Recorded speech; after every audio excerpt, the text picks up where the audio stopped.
you should probably change and err on the side of caution, and dress up a bit. I mean, it is an interview. They do expect you to look good. You should not look like you just rolled out of bed and are wearing your pajamas. Um, this is kind of a benefit. If you do know somebody that works at the company, by all means, have them submit your resume to the correct person, or mention to them that you've submitted a resume to the HR person.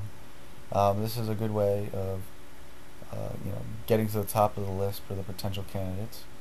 Um, Also, if there is a position that maybe isn't listed yet, you could find out about it beforehand, and fill the void before it ever gets known that there is one. So use this to your advantage. Um, it's definitely good to know people at different companies just to know what they're doing. So how would you go ahead and make these contacts? First and foremost, you should probably join the IGDA, the International Game Developers Association. There is a student membership in addition to a full membership. Student membership is a little bit cheaper, has a little bit less benefits. Full membership's about $50, and it gives more benefits. Um, this is the professional organization has over 10,000 professionals involved in it. Has a great forums where you can go and talk to people, other people that are in the industry. Has some great walkthroughs, white papers, all sorts of great resources that you can go and check out. More locally, you can go to a meeting of the New Jersey chapter of IGDA. Generally the third Saturday of every month. Our website is www.njchapter.com. I'm one of the coordinators, and in general we have our meetings at Bloomfield College, so nice and close for you guys. Though the next meeting is tentatively scheduled to be in April at Stevens. I don't know if it's the 21st or not, and that may change. But whenever an event is at Bloomfield, you guys should most definitely make it there and try and network with all the professionals that are there, in hopes of planting seeds for the future. www.njchapter does have a mailing list that you can sign up for. So you can check that out real quick right here. You just go to the bottom middle of the main page. See where it says Yahoo Groups, click more info, and then there will be a button on the right hand side here. Click that, enter your email, and submit it, and you'll be signed up for our email, basically email updates. It's our mailing list. There's various emails going on back and forth, but the main thing is finding out when the next event is, so you can attend it.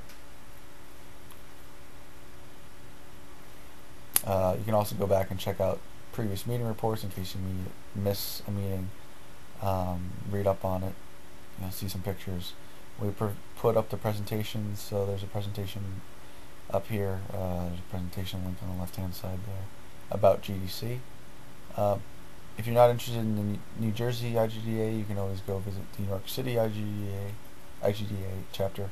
In general, we try and offset our meetings by a month, so one will have it in January, the other one will have it in February, so on and so forth. It's a little messed up because of GDC happening at the end of February, and our annual GDC presentation by Drew Sikora. So I think tentatively we're both scheduled to have a meeting in April. In addition to local meetings, you can make it out to the main conference for game developers, GDC, Game Developers Conference, which is in San Francisco. Somewhat costly, but there are some options for students. Passes can range anywhere from $50 to $1,500 for a pass, plus hotel, plus airfare. So it can be costly, but it's really, there's nothing like it, to be honest. And it's really the best way that you can go out and meet individuals, go to parties, get to know these guys in social settings in addition to professional settings. There is a whole section of the conference devoted to finding a job, and recruiters. Everybody who's anybody has a booth there set up trying to recruit new college graduates and existing professionals. And if you're tight on money, there's actually a pass that allows you to go the last day of the conference and access the job fair. So there are options, and it really is to your benefit to go.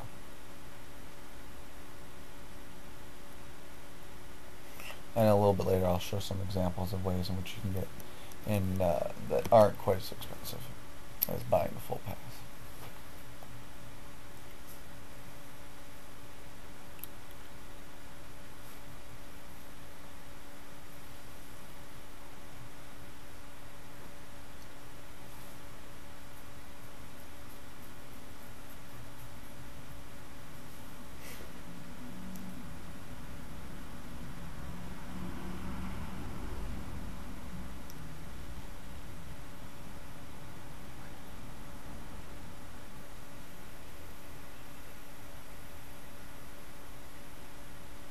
Okay, so once you've made these contacts, how exactly are you able to retain them?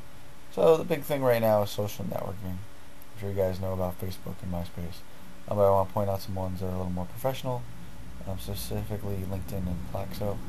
So I'll take you to the LinkedIn site in a second. LinkedIn is a more professional version of, I guess, like Facebook.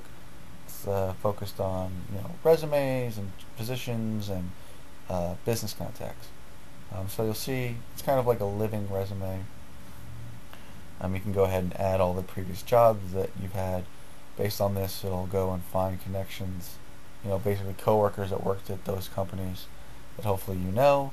You can go ahead and add them to your trusted list of contacts,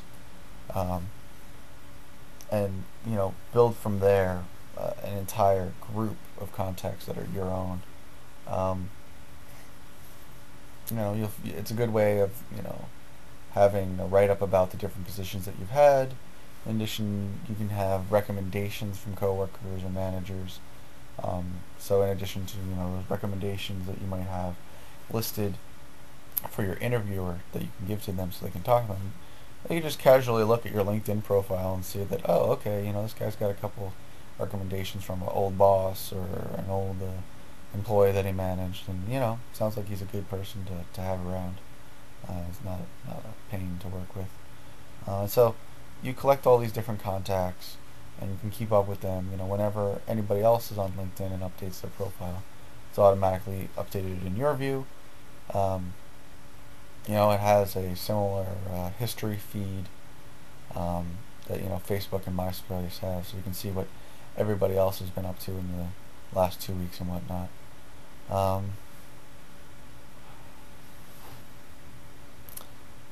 In addition, your contacts can actually help introduce you to their contacts. Um, it's a little bit easier now. They've opened it up a bit more as far as adding new contacts. It used to be you had to be referred, which is kind of a pain. Um, and so you can see all the different positions that people have and keep up to date with them without ever having to keep track of all of them. Ask them, hey, what's going on, all the time. You can get automated updates. Really just saves you time and the hassle of keeping up with everyone. Not that it can replace face-to-face contact. In addition, there is an IGDA LinkedIn group. So you'll see I'm going down to it now.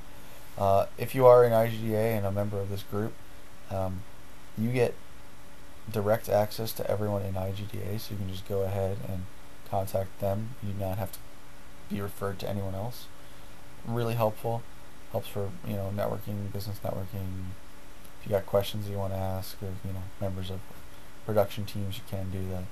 So really helpful site. It just allows you to organize different business contacts that you made. And they actually have a mobile version that just launched today, so you can have it on the go on your mobile device, iPhone, whatever. If you want to look something up on the fly, you can. The other one I want to focus on is Plaxo. So Plaxo originally was a tool for keeping the contact information that you have from people, so business cards, and your Outlook contact information. Really it started as a plugin for Outlook, allowing you to sync with their website all the information that you had in your Outlook contact book. Now it's kind of grown into a more fully featured website. You